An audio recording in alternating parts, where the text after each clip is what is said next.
Hello students. In previous video we have started the second lesson of civics and now we are going to continue the same, that is federalism. In the previous video we have already studied the meaning of federalism, how federalism is different from the unitary system and what are the different features of federalism, and at the end we studied about the two forms or two methods of federations which is followed by different countries. Fine. Now in this particular video we are going to study that how India is a federal country, how we could say that India is a federal country. So we need to understand what are the things that make India a federal country. So if we see that there is nowhere mentioned in the constitution that India is a federal country. Fine, that means we are not going to follow federalism as a whole in our country. Then how could we say that India is a federal country? Then too we could say that India is a federal country because if we see the features which we have already discussed in the previous video and we try to compare those features with the Indian features or the constitution which is there in India, then we will see that India is a federal country. So let's see how we could make sure or how we could prove that India is a federal country. So the first thing which we studied in the features of federalism was that there should be two-tier system of government. That means there should be two governments in the country, and we know that there are two governments in the country, right? In India, fine. There is a central government and as well as there are state governments at different states. So first point is proved. That means according to that India is a federal country. Now next is that both these government will have their own jurisdiction, and those jurisdictions, that means those area of work, will be decided by the constitution. Now again in India both the government, that means the central government as well as the state government, have their area of work, have their own jurisdiction, and although they govern the same people, but they have their own powers, and those powers are given to them by whom? By the constitution itself. And how these powers are given to them? By three different lists. What are those lists? Union list, state list, and the concurrent list. Fine. So you need to remember these three lists. What are these three lists and how these three lists have given the powers to the both the governments. So the first list is union list. Now the word itself signifies that union list must contain those powers, those issues, those topics which is concerned to the central government. That means whatever topics are there in the union list, all those topics will be covered by the central government. That means all those powers are with the central government. Any decisions on all those topics will be governed or will be taken by the central government, and all these topics are related to what? To the interest of the country as a whole. Fine. Now the next is the state list. State list, again we could understand easily that state list is the list which covers all those topics which are concerned with the states. That means topics which are related to the states are covered under this list, and on this list the powers are concerned, or the powers are given to the states, and accordingly the states work. Now the third list is the concurrent list. Now this is the list in which both the state government and the central government have their powers. That means there are topics in this list which cover the powers of both the government. That means they get the powers, both the government have the powers on the topics which are there in the concurrent list. But again, as we have already studied in the previous video, that we are following the holding together federation.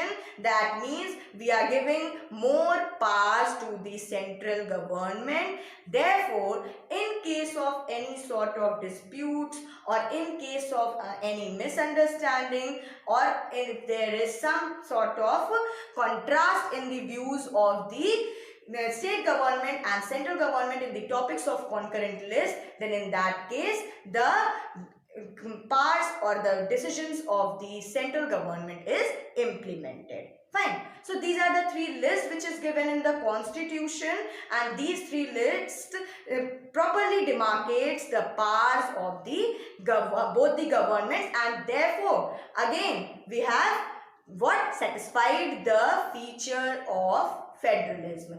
Now, there are some topics which are recently coming in the society, and those topics also needs some sort of what? Governance. Fine. So, what are these topics? These topics must be related to some technology, must be related to some disease. Like these days also, we are what? Fighting with the disease, and then over there, what happens?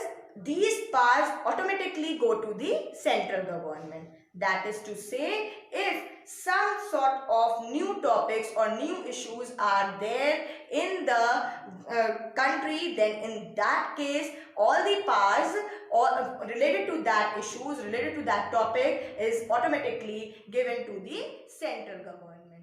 Fine.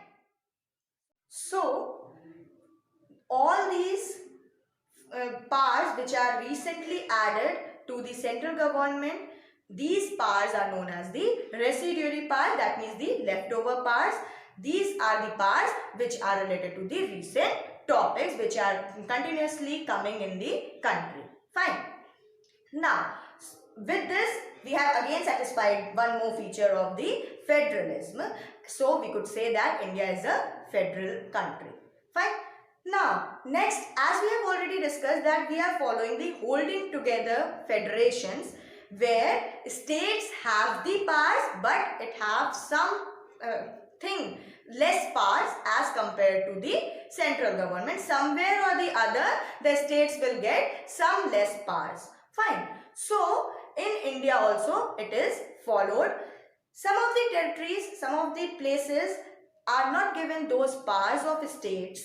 That means they don't have the exact powers of a state, they don't have the powers of decision making, and those places are covered as union territories where the decision of central government is followed. Fine. So this is the again some extra powers which is there with the central government. If you have the older book, then you will see that over there one example is given of Jammu and Kashmir, which shows that Jammu and Kashmir have some extra powers, but now from the last year with the change in the constitution, Jammu and Kashmir also does not have any extra power with the amendment which have been brought from the last year, when Kashmir is also added in our part in the constitution, and there also the central government is going to govern. Fine. So this part is should be removed in the new book, and if it is there in the older one, then please make the corrections. Fine. Now, so with this we understand that holding together federation is again satisfied. That means if in India we are following holding together federation, then we have some powers, some extra powers with the central government. Now again, next feature which says that if there is to be brought some constitutional changes or some provisions in the constitution has to be changed, then those changes could not be brought by any single government, whether it is central government or the state government, and this is perfectly followed in India. That means to say, if the form of power sharing has to be changed, or if some changes have to be brought in the power sharing system, then we cannot brought that change, or the alone central government or the state government cannot bring that change. Both the government have to come together, and then only those changes can be brought. How could these changes can we bring? Those changes can be brought by the parliament when the whatever the topic is, where the changes have to be made, where the amendments have to be made on that topic, both the houses agree, and they agree with the majority of 2/3. That means 2/3 majority of the houses, both the houses agree. Then that changes could be brought with the agreement of the legislatures of more than half of the states. If more than half of the states also agree, then that changes could be brought in the constitutional provision, and this again satisfied the feature of the federalism.